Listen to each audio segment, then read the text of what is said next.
Good evening, everyone. Am I audible to all of you?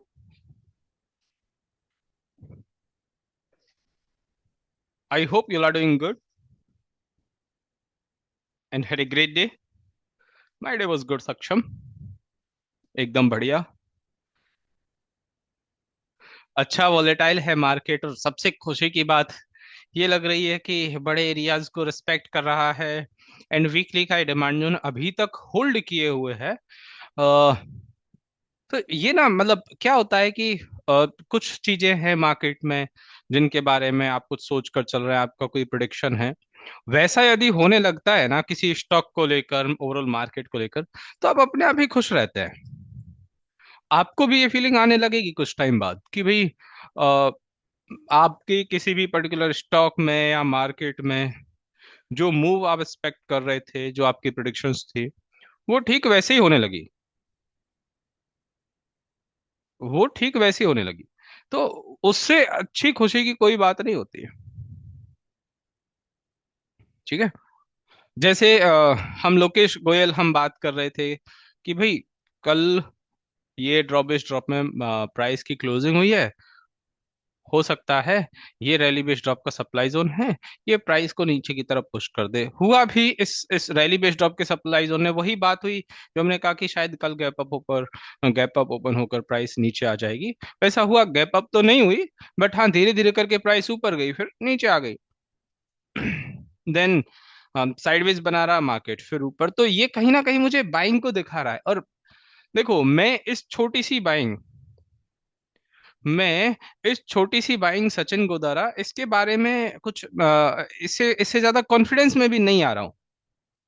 क्योंकि market का नीचे आना फिर ऊपर जाना, फिर जो भी ग्लोबल मार्केट की जो भी न्यूज चल रही है, चाहे वो कोई डील हुई हो या बजट आने वाले हो, कुछ भी हो, बट ये वाली बाइंग मुझे ऐसा लग रहा है कि शायद ये रिटेलर्स को ट्रैप करने के लिए हो. क्योंकि जो एक बड़ा इवेंट होने वाला है उसमें जो वॉलेटिलिटी आने वाली है वो तो अभी बचा हुआ है ना. वो तो बचा हुआ है. हाँ वीकली का सप्लाई जोन है, यस. और देखो, कभी भी वीकली के सप्लाई जोन से टेंशन में मत आना. कई कई बार मैं आप लोगों की चैट पढ़ रहा था और आप लोग कह रहे थे जब ये वीकली का सप्लाई जोन बन गया था तब कि सर वीकली सप्लाई जोन बन गया, वीकली सप्लाई जोन बन गया. अरे कोई बात नहीं होती भाई. आप ये सप्लाई जोन भी हमारे लिए अच्छा ही काम करेगा. ये भी तो सप्लाई जोन बना था, प्राइस पहुंची, यहाँ से रिएक्ट हुई. ये सप्लाई जोन बना था, प्राइस पहुंची, यहाँ से रिएक्ट हुई. हर एक सप्लाई जोन, ये सप्लाई जोन बना था, ये प्राइस थोड़े से एक आध दो दिन होल्ड कर पाई.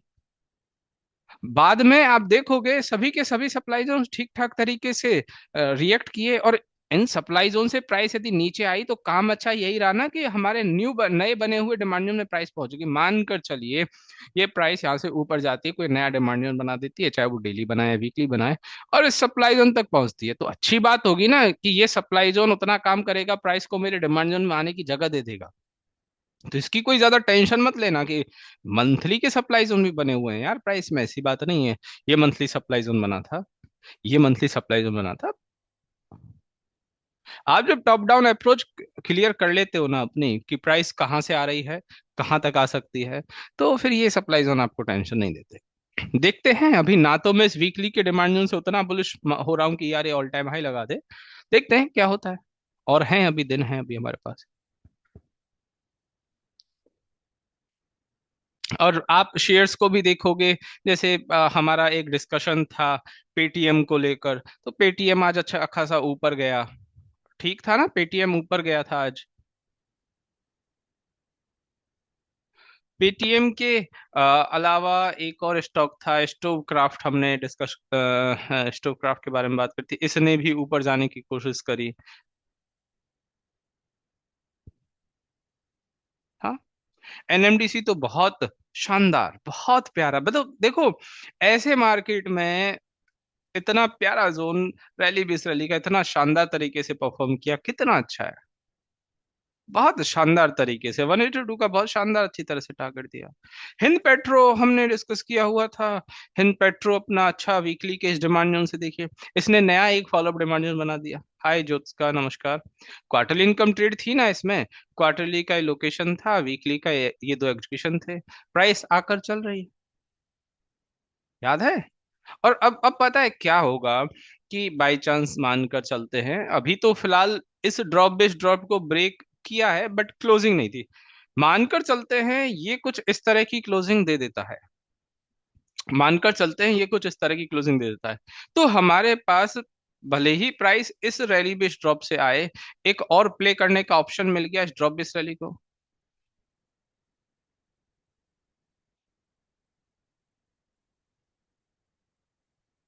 ठीक है। यहाँ पर यदि एक डिमांड बनता है Mahideep ji, thank you so much Mahdeep ji, defence में हैं और ग्लेशियर, ओके ठीक है, वहां से क्लास अटेंड कर रहे हैं। ठीक है, 100%, 100%, 1000%, मनदीप जी, कोई रिमोट लोकेशन से वो इस क्लास को ले रहे हैं, कहीं ग्लेशियर्स में, जहां पर के 100% ये कोर्स बदलेगा आपको, 100%। हाँ, उन्होंने ओनली फॉर होस्ट करके मैसेज किया है, तो आपको समझ नहीं आया होगा। Jai Hind sir. Okay doctor, sorry. Jai Hind sir, from defense force, attending lecture from very remote location, glaciers, attended course from 15th class but covered recorded class. I am 100% sure this course will change my direction and destiny. बिल्कुल।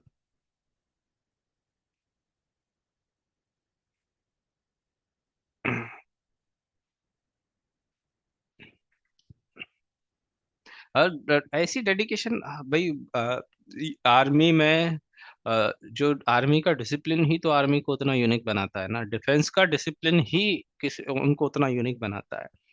और वैसा discipline, उस level का discipline नहीं आ सकता, हम लोगों में नहीं आ सकता किसी में भी। बट उसका 10 15 20% भी हम डिसिप्लिन ले आए ना लाइफ में, अपने अपना जो काम कर रहे हैं, अपना हम जो काम कर रहे हैं उसमें 15 20% डिसिप्लिन ले आए ना, तो बात बन जाती है, तो बात बन जाती है 100%।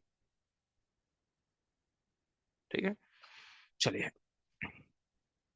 और डिसिप्लिन देखो, बातें सब हवा में उड़ जाती हैं, ख्याल सारे हवा में उड़ जाते हैं, सब कुछ हवा में उड़ जाता है, सब कुछ स्मोक है, सब कुछ स्मोक है।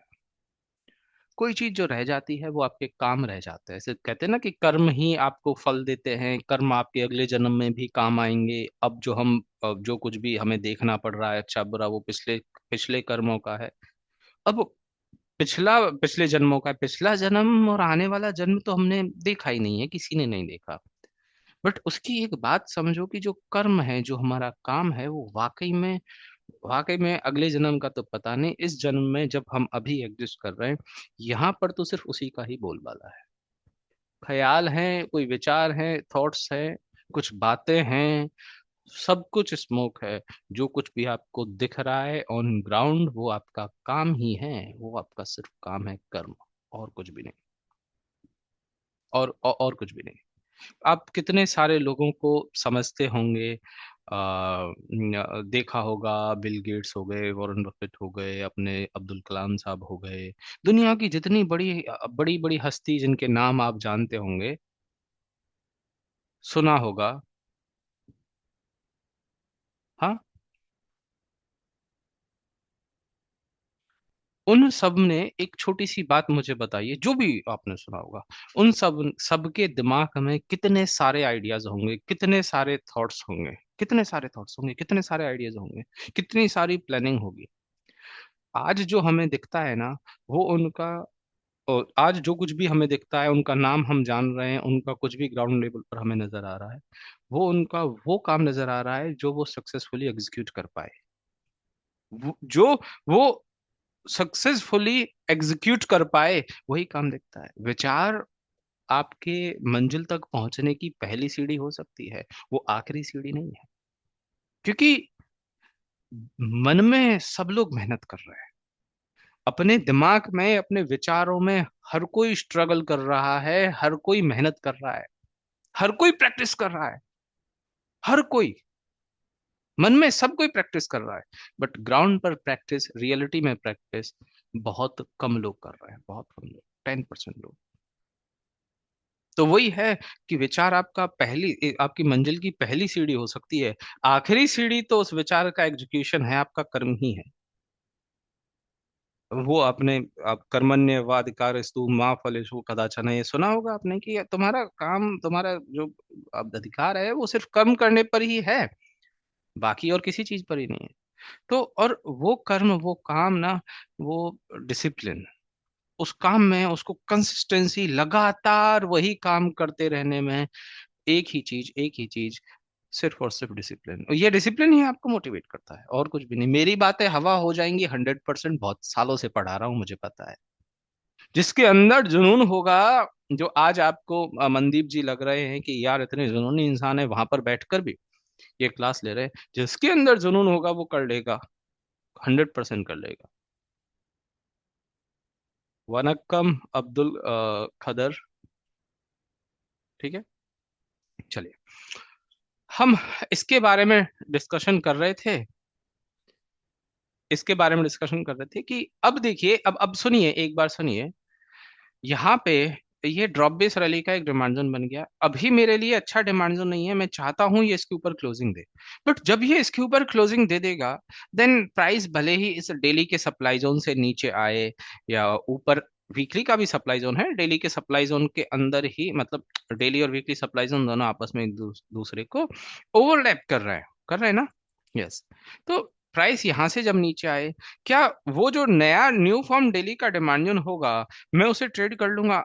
अब कुछ लोग कहेंगे कि सर, प्राइस यदि वीकली के सप्लाई जोन में पहुंच रही है, एंड आप जो है डेली के डिमांड जोन को ट्रेड करने की बात कह रहे हो, तो ये तो बहुत अगेंस्ट बात हो गई कि हम हायर टाइम फ्रेम के अगेंस्ट में लोअर टाइम फ्रेम को ट्रेड कर रहे हैं। ऐसा मन में आ सकता है, बट आप मन में आने वाली बात तो क्या है, कुछ भी आ सकता है। आप यदि चार्ट को देख रहे हो ना, चार्ट को देख रहे हो, आपको टॉप डाउन अप्रोच क्लियर, तो आपको ये मालूम है कि फिलहाल बायर्स के हाथ में कमांड है, बिकॉज प्राइस क्वार्टरली के डिमांड जोन से, वीकली के डिमांड जोन से ऊपर की तरफ ट्रेवल कर रही है।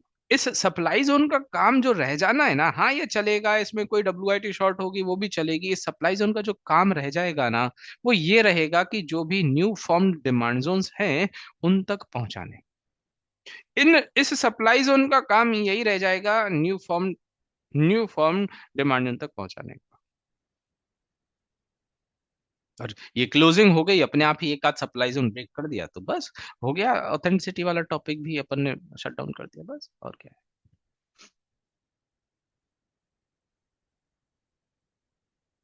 अब ऐसा ना, आपको फिलहाल मार्केट में, मैं लास्ट क्लास में बताऊंगा अभी, अब से 1 महीने बाद ये जो कुछ भी वॉलेटिलिटी आती है मार्केट में, आपको मार्केट में ऐसी ही पिक्चर देखने को मिलेंगी, फॉल अप जोन, चाहे फिर वो वीकली का डिमांड जोन बन जाए, चाहे वो डेली का डिमांड जोन बन जाए, कुछ भी बन जाए,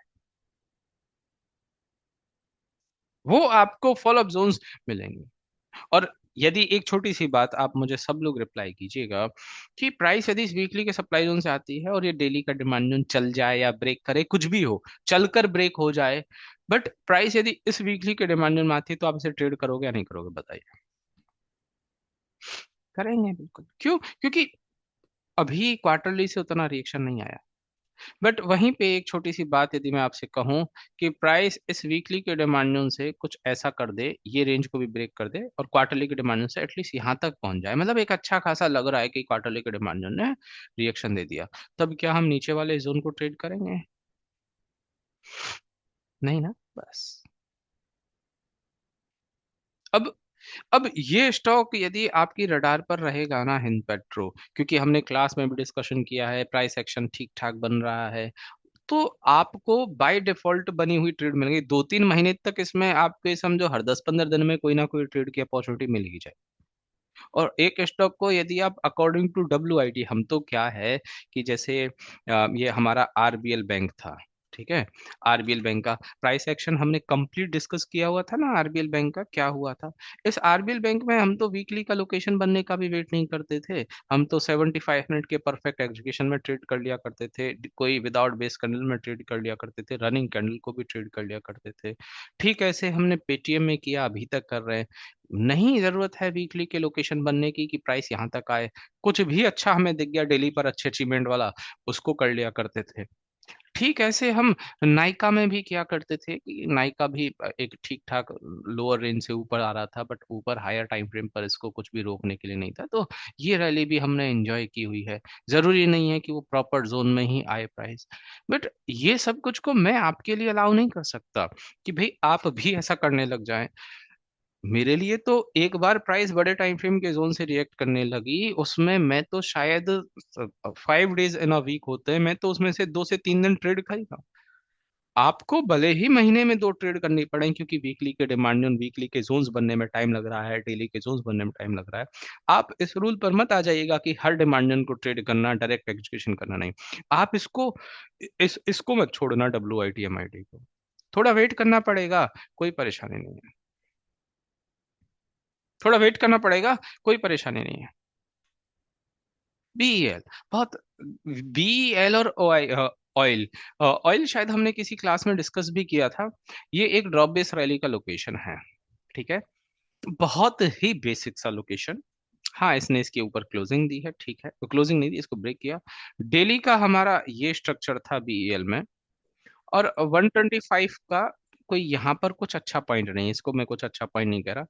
इवन 75 भी देखोगे तो ये भी कोई खास नहीं है। डेली पर जरूर मैं ऐसे कह सकता हूँ कि हाँ, यहाँ एक अच्छी पिक्चर हो सकती थी, हो सकती थी।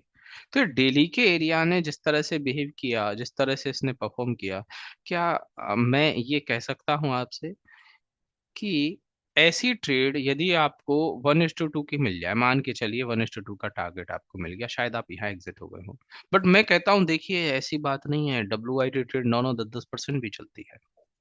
WIT ट्रेड 9 9 10 10% भी चलती है।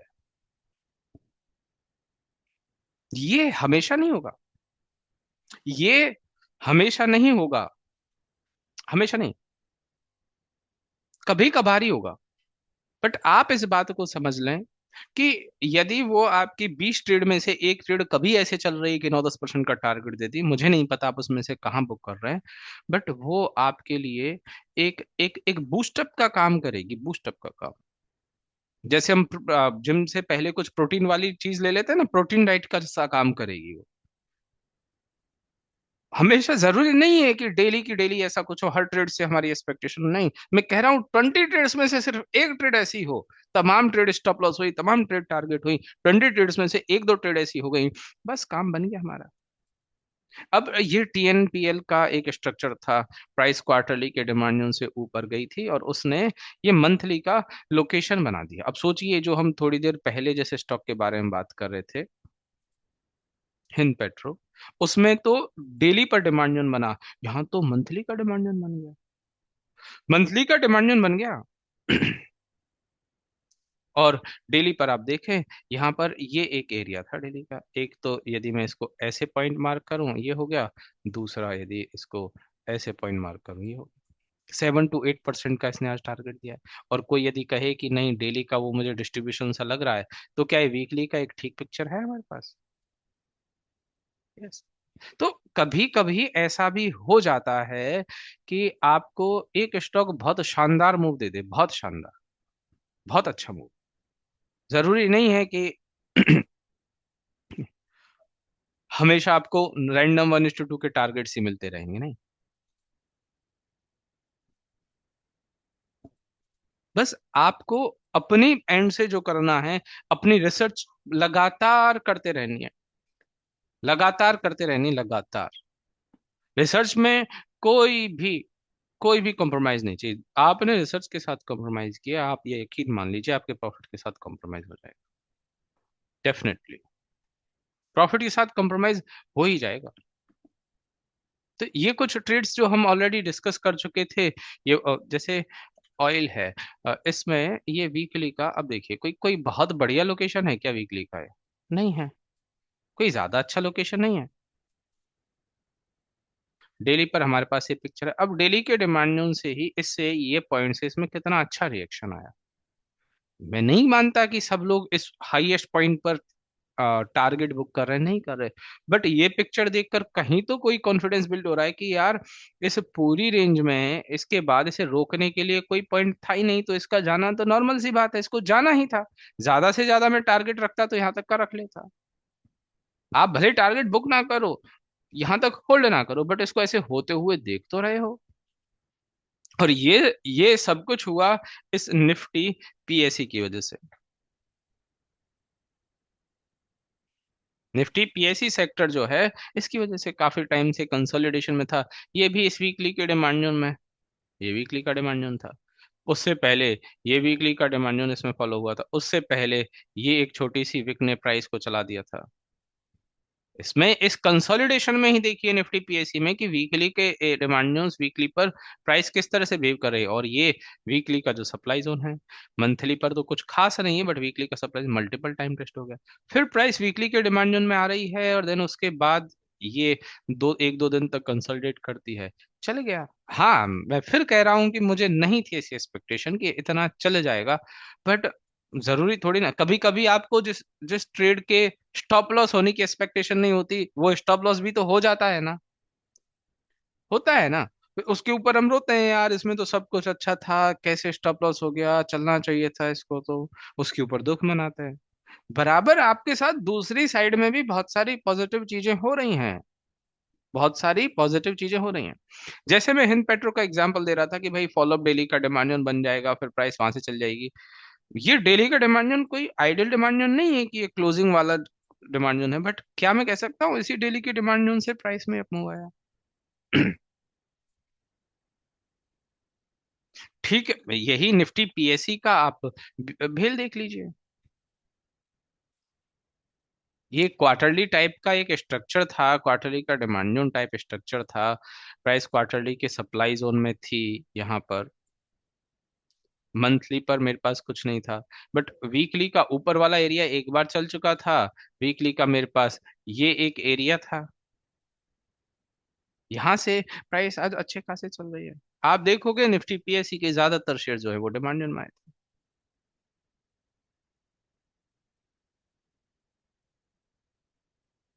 ठीक है। और देखो, ट्रेड देखना, जैसे सौरभ सिंह कह रहे हैं सर स्टॉक फाइंड कैसे करें, कोइंसाइड ट्रेड नहीं मिल रही हैं। सौरभ सिंह, एक बात बताइए, आपने मेरे डिस्कस किए हुए शेयर्स की लिस्ट बना रखी है क्या? अपन ने जो क्लास में डिस्कशन किया है उसकी लिस्ट ईमानदारी से बना रखी है? ईमानदारी से बताना। नो बोल देना, भले ही नहीं बना रखी, यस बोल देना बना रखी है तो। फिर आपके लिए रास्ता मुश्किल है सौरभ सिंह, फिर रास्ता मुश्किल है।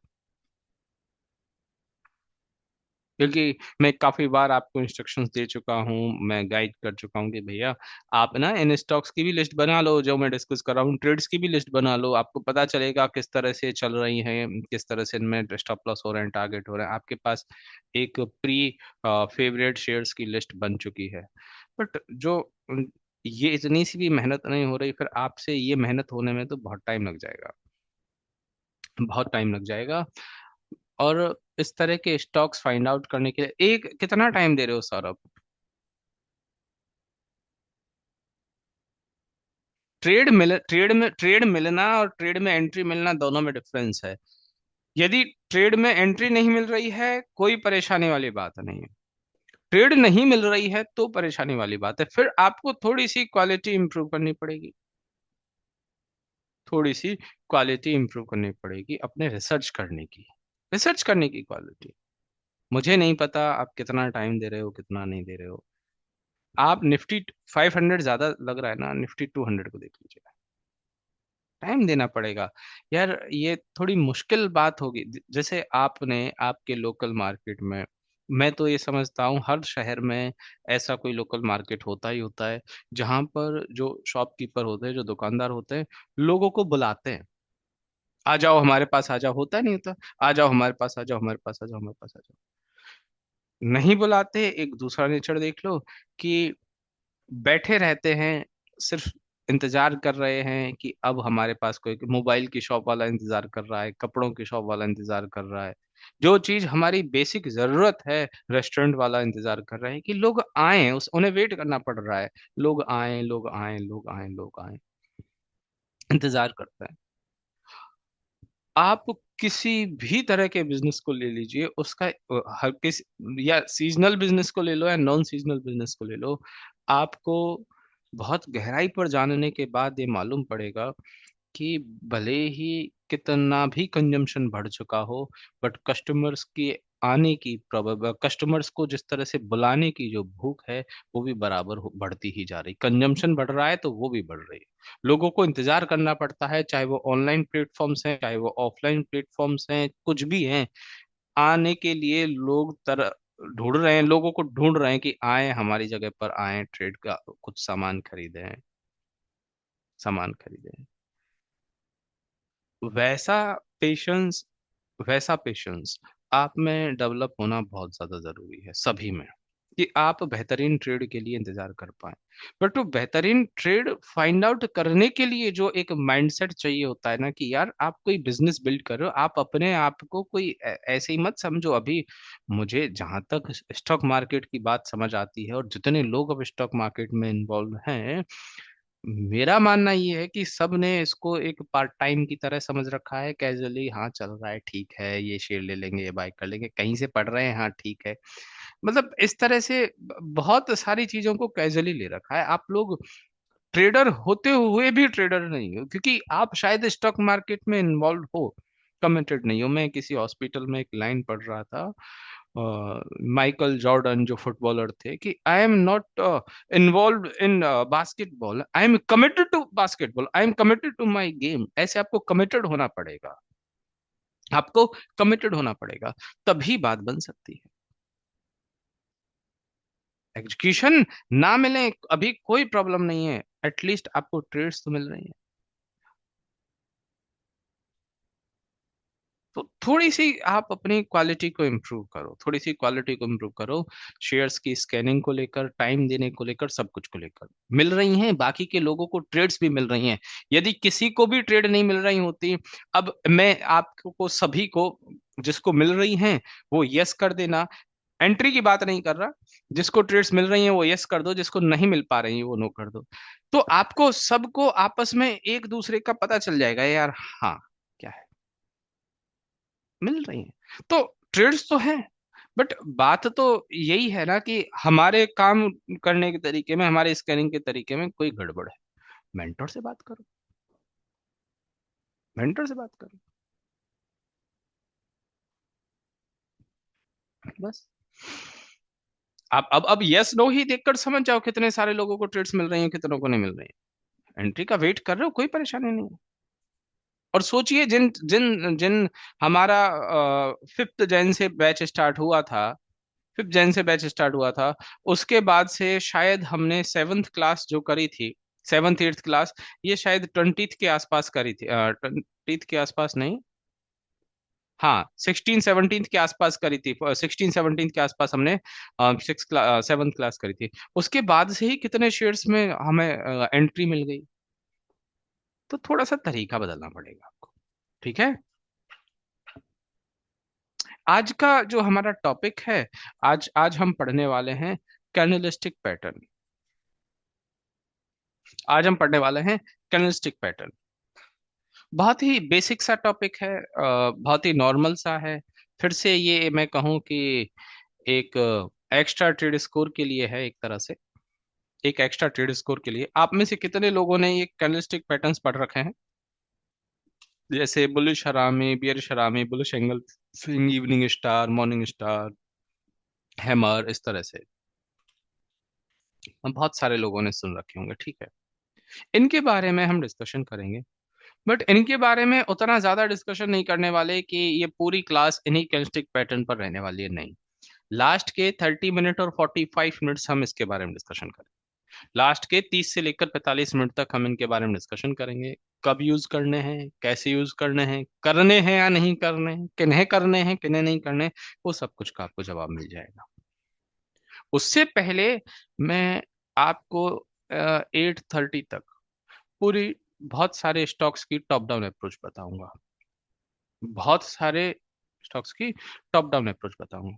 और वो टॉप डाउन अप्रोच में मैं सबसे पहले निफ्टी पीएसयू को लेकर चल रहा हूँ। जो मैंने निफ्टी पीएसयू में आपको होमवर्क दिया था ना, याद है आप सबको निफ्टी पीएसयू का होमवर्क क्या था? निफ्टी पीएसयू का homework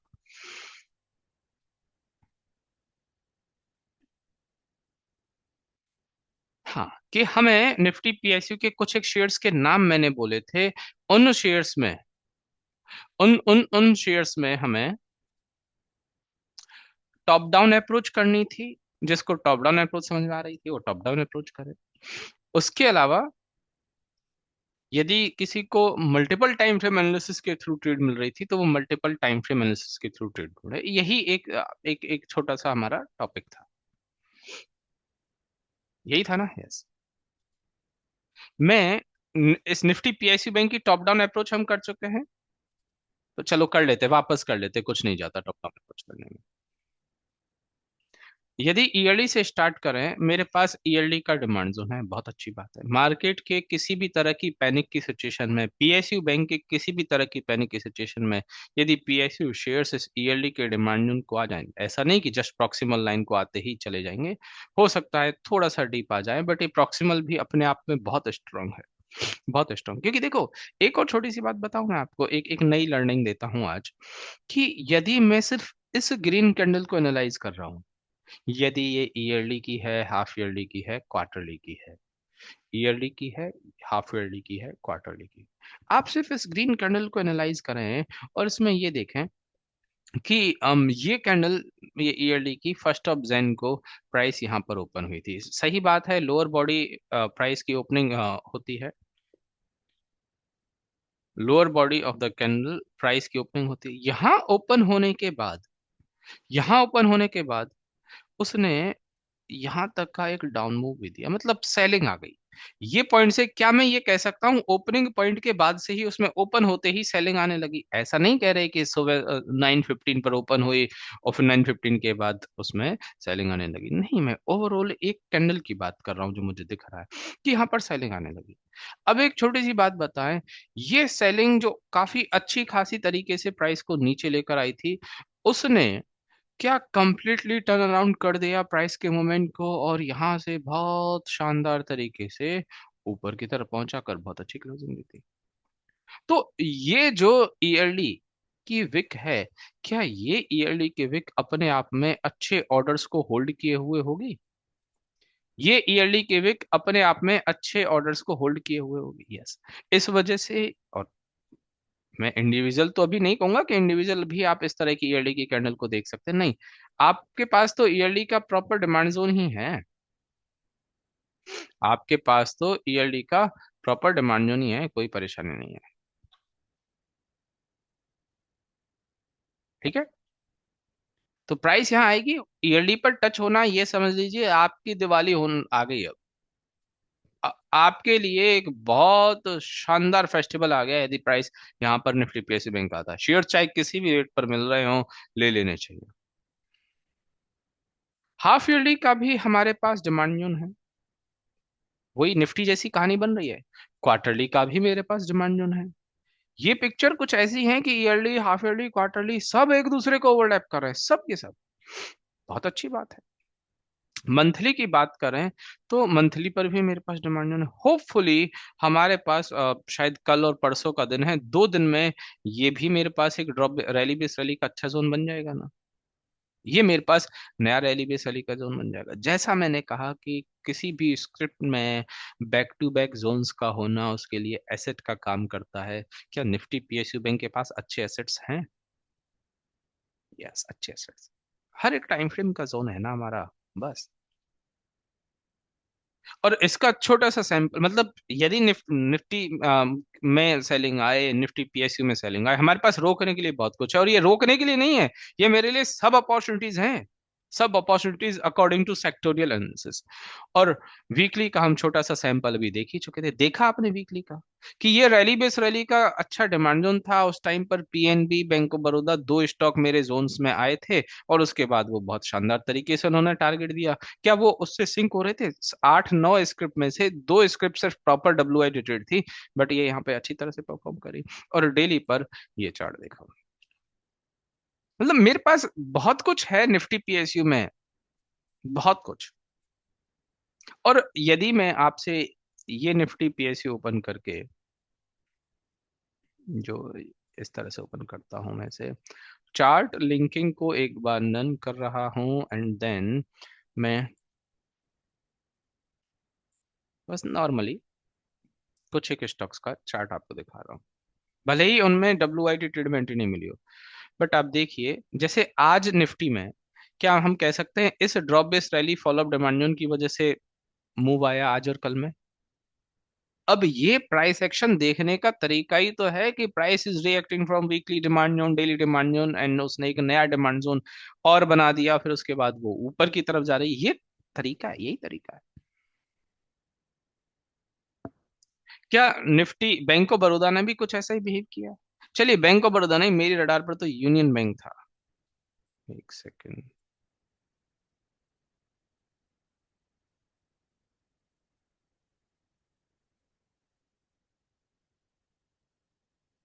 union bank, union bank का चार्ट देखिए कितना शानदार। क्या यूनियन बैंक किसी भी तरह के डिमांड जोन में आया था क्या? पहले भी 2-5 दिन पहले ना वीकली में आया ना डेली में आया। यूनियन बैंक की अभी भी मेरे पास कॉल होल्ड है 170 की, 170 की आज भी मेरे पास कॉल होल्ड है इसकी। बाय करके बैठा हूं मैं। आप, क्योंकि इनका भी प्राइस एक्शन बताऊंगा, सेम PNB में देख लो, ये वीकली का डिमांड जोन जितना उसको 1:2 के टारगेट देने थे वो देकर वापस से PNB में भी इतनी शानदार करने बन रही, इसकी भी 125 की कॉल मेरे पास होल्ड है अभी भी। आप सेंट्रल बैंक देखिए, सेंट्रल बैंक ने भी इस डेली के डिमांड से कितना अच्छा मूव दिया। मैं इसको रैंडम ट्रेड करने की बात नहीं कर रहा, मैं बस आपको एक छोटा सा रिलेशन बता रहा हूँ। इंडियन बैंक देखिए, इंडियन बैंक में जो कल हम टॉपिक पढ़ लेंगे आने वाले टाइम पे, ये ड्रॉप बेस रैली से अच्छी तरह से परफॉर्म किया। तो PSU बैंक और PSU बैंक के शेयर्स सब कुछ बहुत अच्छे स्ट्रक्चर्स में हैं, अच्छे स्ट्रक्चर्स बनाते हुए जा रहे हैं, अच्छे स्ट्रक्चर्स बनाते हुए जा रहे हैं। तो ये अपने आप में एक बहुत शानदार चीज है, बहुत शानदार चीज। ये तो रही निफ्टी PSU बैंक की बात। अब निफ्टी PSU बैंक के जो शेयर्स है जिनकी टॉप डाउन अप्रोच करने के लिए हमने बात करी थी, उसमें बैंक ऑफ बड़ौदा भी था क्या? था। बट बैंक ऑफ बड़ौदा की तो टॉप डाउन अप्रोच हम ऑलरेडी कर चुके थे। हाँ चलो ठीक है, फिर से कर लेते हैं, क्या जाएगा, अपना करते हैं ना एक बार, ठीक है, ओके ओके। मैं बैंक ऑफ बड़ौदा में क्या कर रहा हूँ कि हमने इसकी बैक टेस्टिंग करी थी। अब कुछ लोग इस बात में भी कंफ्यूज हो जाते हैं कि सर ये बैक टेस्टिंग करें या हम फॉरवर्ड टेस्टिंग करें। देखो, बैक टेस्टिंग के जितने एग्जाम, जितना आपको समझ में आना चाहिए था ना, उतने एग्जाम्पल मैं दे चुका हूँ। पिछले 3-4 सालों में हुआ है, उसको छोड़ दो, उसको साइड में करो। आपको अभी क्या हो सकता है उसके लिए बैक टेस्टिंग का, उसके लिए आपको फॉरवर्ड टेस्टिंग करनी पड़ेगी, बैक टेस्टिंग नहीं। हर स्टॉक में ये मत सोचना कि अरे सर ये क्वार्टरली पर रैली कहाँ से आई, ये मंथली पर रैली कहाँ से आई। वो सब कुछ देखने की जरूरत नहीं है आपको, बैक टेस्टिंग नहीं। मैं जितना जरूरी है उतना मैं बता चुका हूँ, आप करो फॉरवर्ड टेस्टिंग। और उस फॉरवर्ड टेस्टिंग में क्या है, हमारे पास ईयरली का कोई जोन है क्या? नहीं है, ईयरली का कोई जोन ऐसा ऐसा सच नजर नहीं आ रहा है। ठीक है। अब ये है, बट इसको मुझे ऐसा लग रहा है इसको मार्क करके, वही बात है, मुझे लोअर टाइम फ्रेम पर कुछ मिल जाएगा। एक बार आपको सैंपल दिखा देता हूँ कि देखो लोअर टाइम फ्रेम पर क्या मिलेगा। ठीक है। Okay. ये रहा कि ठीक है, ईयरली का ये है। हाफ ईयरली पर क्या मुझे ईयरली की उस कैंडल के अंदर ही, उस जो मैंने मार्किंग करी उसमें हाफ ईयरली का एक परफेक्ट जोन मिल गया? यस, ठीक है। ऑल टाइम हाई के पास है, कोई डर की बात ही नहीं है। क्वार्टरली, क्वार्टरली भी मेरे पास एक प्रॉपर सेटअप हो गया।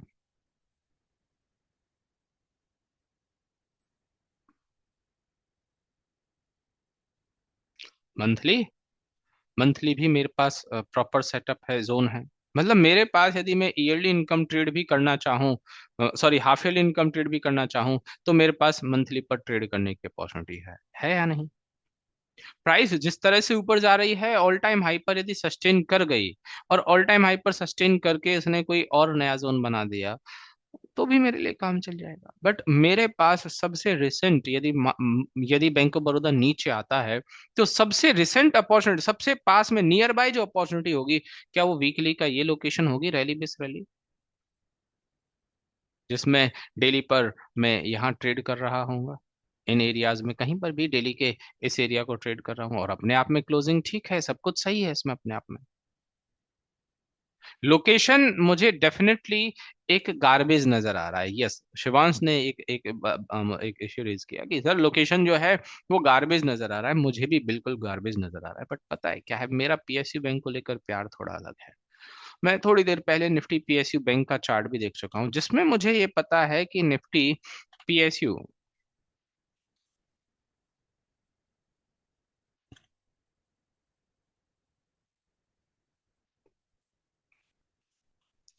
Nifty PSU bank already weekly के डिमांड जोन से ऊपर जा रहा है। शायद ये डेली का ये एक और डिमांड जोन बना दे, ऐसा लगता है। ऐसा लगता है कि प्राइस जब बैंक ऑफ बड़ौदा के नीचे आएगी, उसी टाइम पर प्राइस बैंक बड़ौदा के नीचे आएगी, उसी टाइम पर मेरे पास पीएसयू भी सपोर्ट में आ जाएगा। और मैं डेली का ये रिवर्सल देख कर ही इसे कर रहा हूं। बट ये मेरा थॉट प्रोसेस है,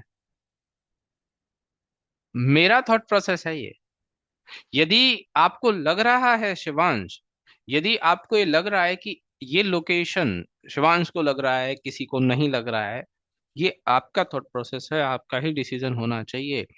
थोड़ा भी डाउट लगे ना, चाहे वो मैं ही क्यों ना हो, मत करना इसे ट्रेड, मत करना, बिल्कुल मत करना। यही चीज है, इसी चीज से आप कुछ कर पाओगे, नहीं तो फिर वही बात हो जाएगी। 1% डाउट आया, रिजेक्ट कर दो। लोकेशन गार्बेज नहीं चल सकती, बिल्कुल नहीं चल सकती लोकेशन गार्बेज। लोकेशन भी अच्छी ही चाहिए। मैंने तो मेरा रीजन बता दिया ना, मैं इसमें क्या सोचकर चल रहा हूँ।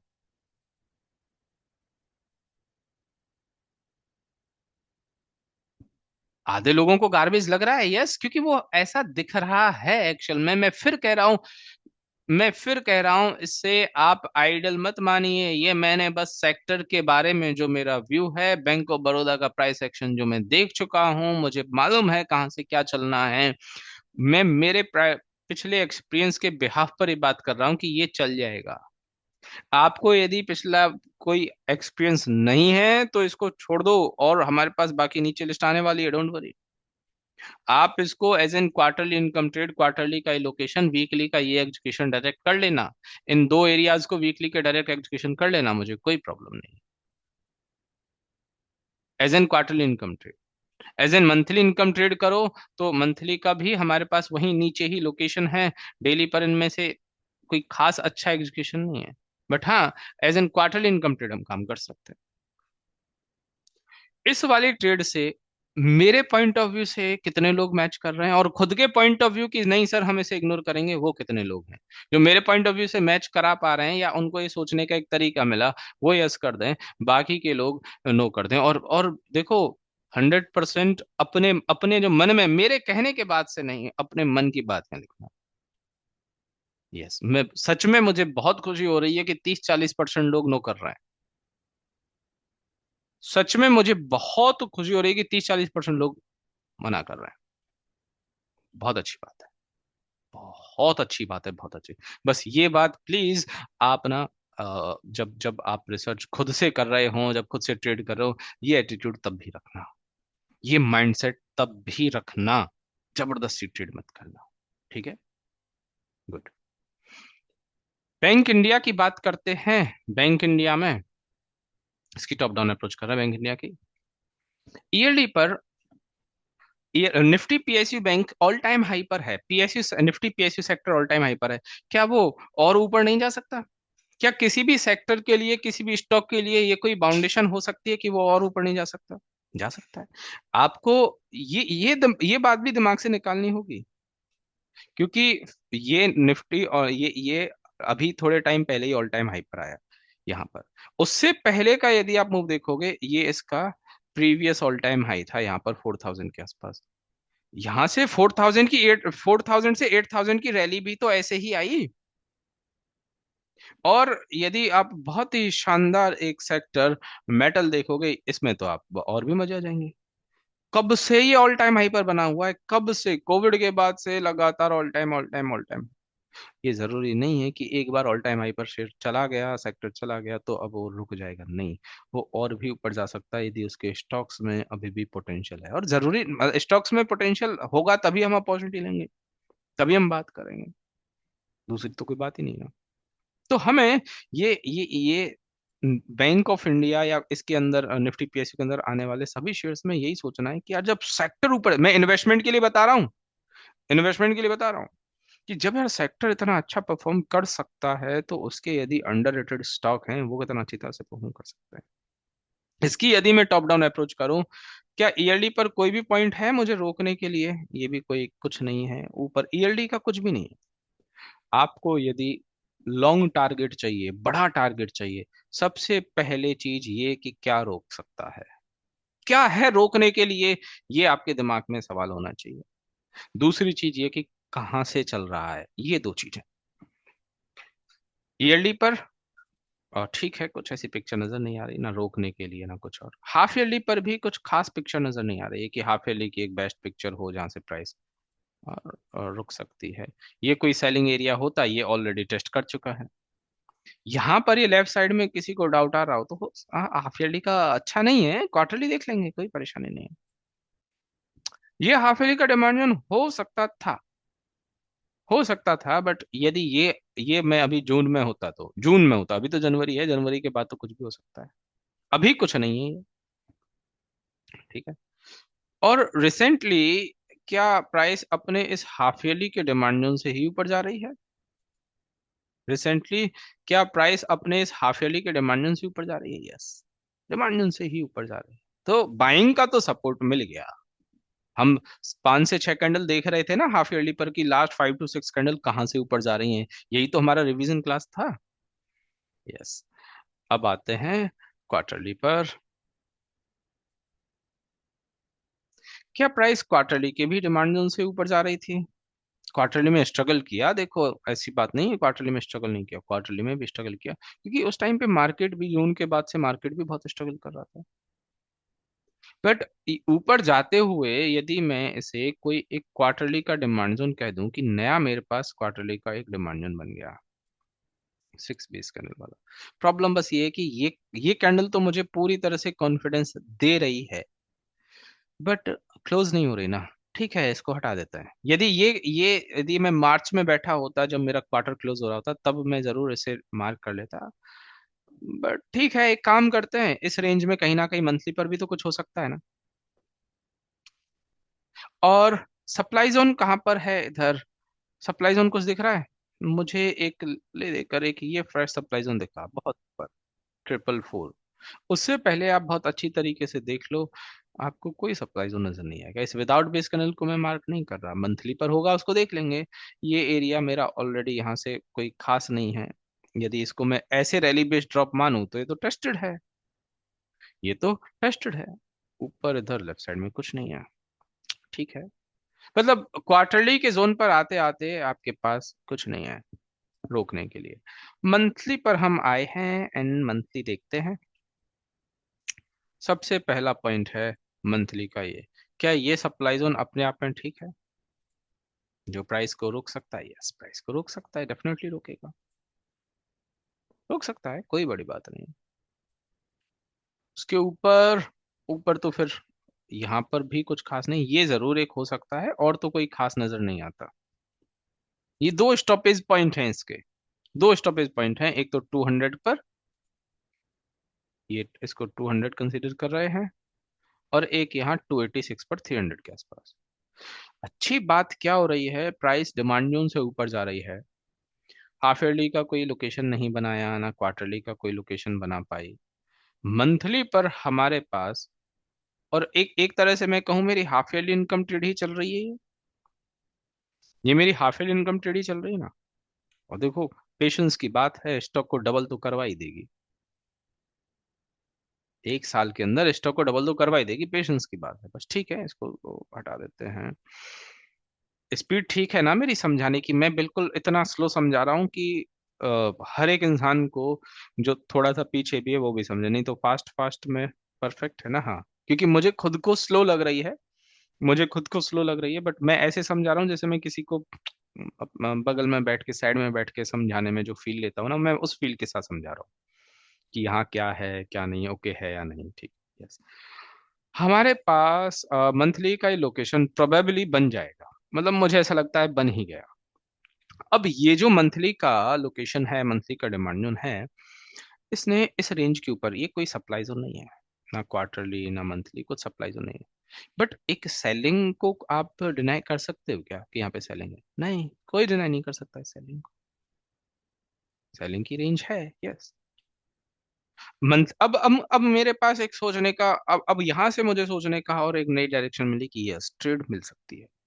अब तक जब तक मुझे डिमांड न्यूज नहीं मिल रहे थे, तब तक मैं बस ये था कि यार हाँ, ऊपर कुछ रोकने के लिए नहीं, बट नीचे भी तो कुछ नहीं है, मैं ट्रेड कहाँ करूंगा। अब मेरे पास एक और दिमाग में बत्ती बन क्लिक हो गई, ये रैली बेस रैली का एक जोन बन गया है। अब मैं कुछ सोच सकता हूँ। वीकली पर trend all the way down है, वीकली का trend all the way down है। और यदि हम बात करें डेली के एग्जीक्यूशन की, तो क्या डेली पर हमारे पास ये परफेक्ट एक एग्जीक्यूशन है? परफेक्ट एग्जीक्यूशन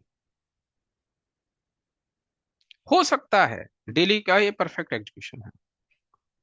और अब पिछले 10-15 दिनों में जिन्होंने मार्केट देखा, उनका ये वहम तो निकल गया हो गया ना कि स्टॉक जोन्स में आने में नहीं आएंगे यार, इतनी दूर दूर है, ये वहम तो निकल गया ना।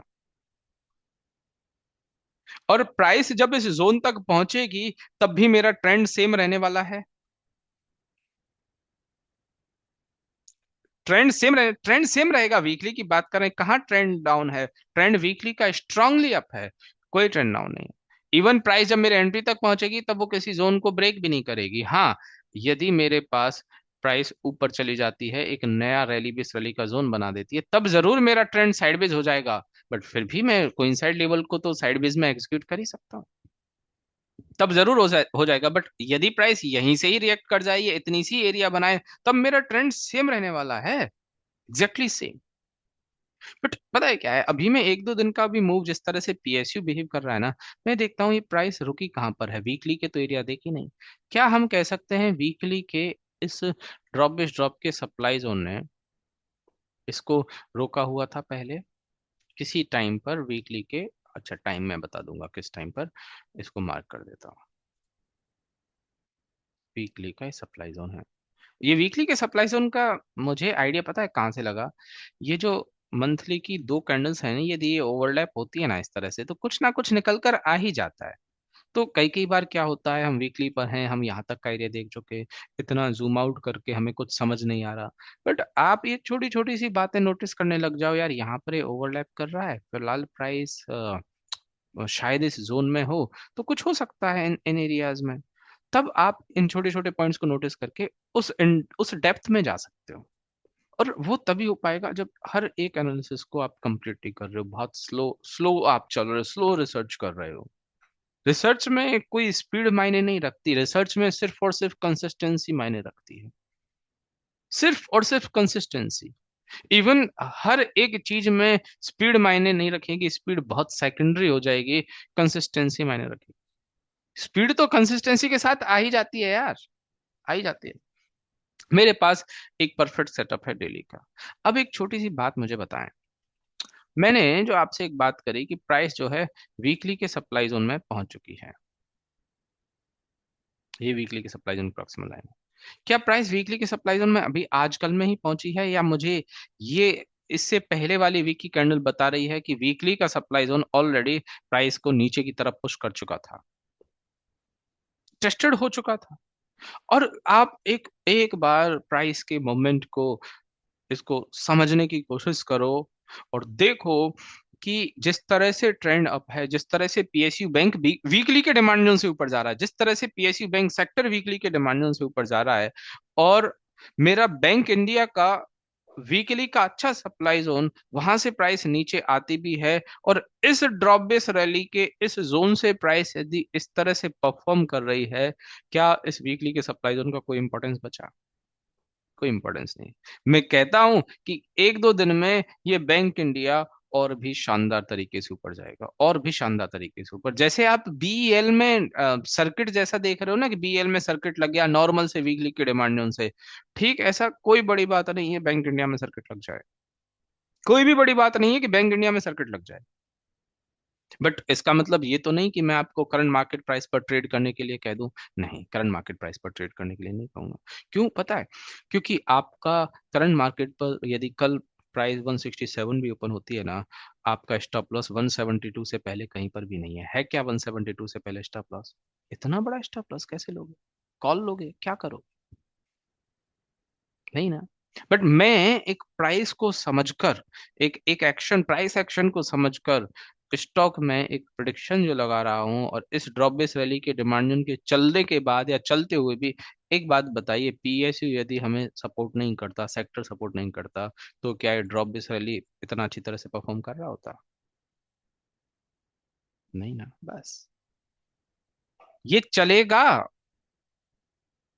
अच्छी तरह से परफॉर्म करेगा, बट मैं नहीं चाहता कि आप इसे बाय कर लें। आपको तो इस डेली के इस डिमांड जोन से पहले बाय नहीं करना, अनटिल अनलेस आपके पास कोई नई ट्रेड सेटअप नहीं मिल जाए। अब एक छोटी सी बात और बताएं, ये वीकली का आपका डिमांड जोन बन गया, तो क्या ये वीकली का डिमांड जोन, मान के चलिए ये सप्लाई जोन को ब्रेक तो ना करे, नहीं करेगा, बट ऐसा तो होगा कि वीकली के ये demand zone, new form demand zone, price को वीकली के पुराने सप्लाई जोन के बिल्कुल डीप में लेकर चला गया, और वो भी इस तरह का फॉर्मेशन बनाते हुए जो डेली पर हम देख रहे हैं, बाइंग की स्ट्रेंथ दिखाते हुए। तो क्या हम इस वीकली के डिमांड जोन को भी ट्रेड कर लेंगे? यस, बिल्कुल कर लेंगे। सबसे बड़ी बातें दो हो गई कि ऊपर रोकने के लिए बहुत दूर दूर तक कुछ नहीं है, 200 का तो सीधा सा स्पेस है। और मैं क्या कहता हूं कि प्राइस जब 200 पहुंचेगी तो शायद वीकली और मंथली के भी और डिमांडन बना देगी। मान के चलिए एक और डिमांडन बन गया, रैली बेस रैली बने या ड्रॉप बेस रैली बने, इस सर्कल में जो डिमांड बना होगा, क्या वो वीकली के सप्लाई जोन को ब्रेक करने का क्रेडिट ले लेगा, जो मैंने हाईलाइट कर दिया है अभी?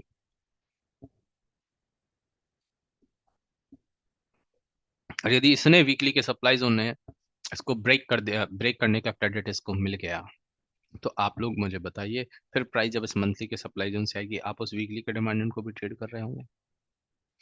बिल्कुल ट्रेड कर रहे होंगे। आप बैक टेस्टिंग तो भले ही मत करना, बट मैं जितनी बैक टेस्टिंग बता चुका हूं उसके ब्याह पर एक बार चार्ट्स पर नजर डालोगे, चाहे इस पर नजर डालो, अभी रिसेंट जो एक साल के अंदर हुआ, या फिर पिछले 2022 के बाद पर नजर डालो, आपको सब में ऐसा ही देखने को मिलेगा, सब में ऐसा ही।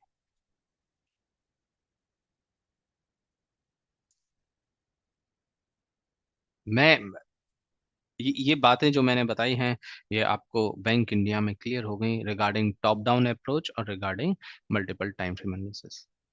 ये इतना ध्यान रखकर यदि हम किसी ट्रेड को देख रहे हैं, बैंक बड़ौदा में इतना कुछ समझने को नहीं था तो वो 5 मिनट में क्लियर हो गया, बैंक इंडिया में समझने को बहुत कुछ था तो 15 मिनट लगे।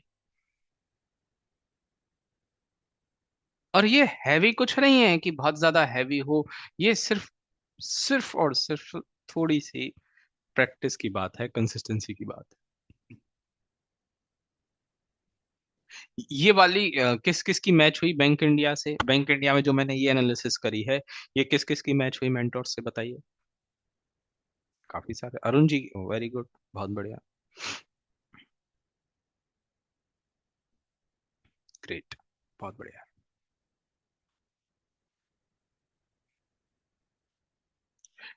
और यदि मैं आपसे इन्वेस्टमेंट की बात करूं, यदि मैं इसमें इन्वेस्टमेंट की बात करूं, जहां पर भी आपको मौका मिल जाए, प्राइस यदि 150 पर आकर आपको पूरे एमआईटी ट्रेड में एंट्री देना, यहाँ पर इन्वेस्टमेंट करो।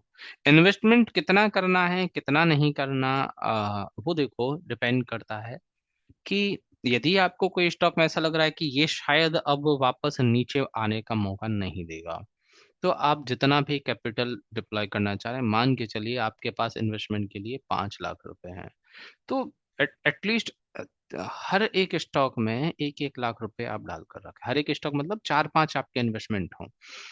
ऐसा भी मत करो कि सिर्फ एक ही स्टॉक में सारा इन्वेस्टमेंट हो, और ऐसा भी मत करो कि आपके पास 20 स्टॉक हो इन्वेस्टमेंट के लिए। नहीं, आपका पोर्टफोलियो, वो वॉरेन बफेट साहब कहते थे कि आपका पोर्टफोलियो आपकी फैमिली है, आपके बच्चे हैं। आप उतना ही बड़ा, उतना ही आप बच्चे, जितने आप बच्चों का ध्यान रख सकते हैं, जितने बच्चों का आप ध्यान रख सकते हैं, ठीक वैसे ही आप जितने शेयर्स का ध्यान रख सकते हैं, उतने ही अपने पोर्टफोलियो बनाकर रखिए, और कुछ भी नहीं। अब मैं यदि आपसे इसमें बात करूं कि मेरा इसमें लॉन्ग टर्म के लिए इन्वेस्टमेंट करने के पीछे जो लॉजिक, सबसे पहले पीएसयू बैंक। सबसे पहले पीएसयू बैंक। दूसरा है, पीएसयू बैंक मुझे बुलिश लग रहा है। दूसरा है, इस स्टॉक को रोकने के लिए कुछ नहीं है, और आप जिस तरह से इसका पैटर्न देख रहे हो कि ये, इसमें आप किसी भी बड़े टाइम फ्रेम के जोन को, एक अच्छे मूव को ब्रेक होते हुए देखोगे ही नहीं। सब कुछ इसमें फॉलो होता हुआ आ रहा है। अरे भाई, सप्लाई जोन तो ये भी था ना किसी जमाने में, सप्लाई जोन तो ये भी था किसी जमाने में, ये भी था, यहाँ पर भी था, back to back supply zones थे। ओवरऑल कुछ नहीं है इसे रोकने के लिए, पीएसयू बैंक में, इस बैंक ऑफ इंडिया को रोकने के लिए कुछ नहीं है। और ऑलरेडी प्राइस हाफ ईयरली के, क्वार्टरली के, मंथली के डिमांड जोन से जा ही रही है। यदि आप 94 पर इन्वेस्टमेंट नहीं कर पाए, इट्स ओके, आपको मौका मिल रहा है 150 पर इन्वेस्टमेंट करने का। हो सकता है ये प्राइस 300 तक भी जाए, और हो सकता है ऑल टाइम हाई पर भी लगाए।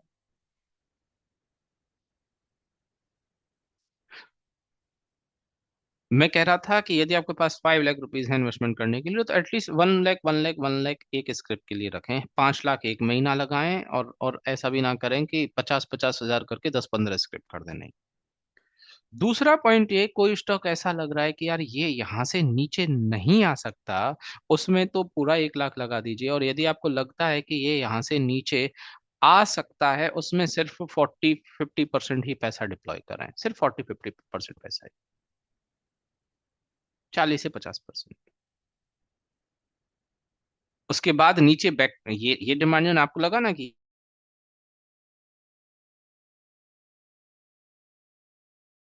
ट्रेडिंग इन द जोन 2.0 पर वीडियोस हैं जिनका नाम है माय इन्वेस्टमेंट स्ट्रेटजी 1 और माय इन्वेस्टमेंट स्ट्रेटजी 2।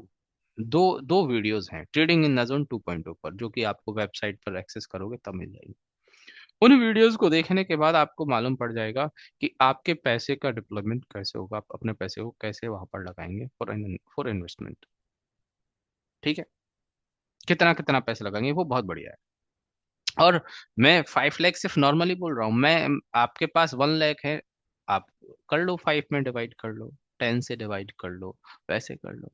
जरूरी नहीं है सबके पास एक जैसा ही अमाउंट हो, बट एटलीस्ट आपके पास यदि कम पैसा है तो आप return in terms of rupees तो रिटर्न उतना ज्यादा एक्सपेक्ट मत कीजिए, but in terms of percentage आप उतना ही रिटर्न एक्सपेक्ट कीजिए जितना 10 लाख वाला कर रहा है। भाई, इन इन टर्म्स ऑफ परसेंटेज आप उतना ही रिटर्न एक्सपेक्ट करो जितना 10 लाख वाला कर रहा है।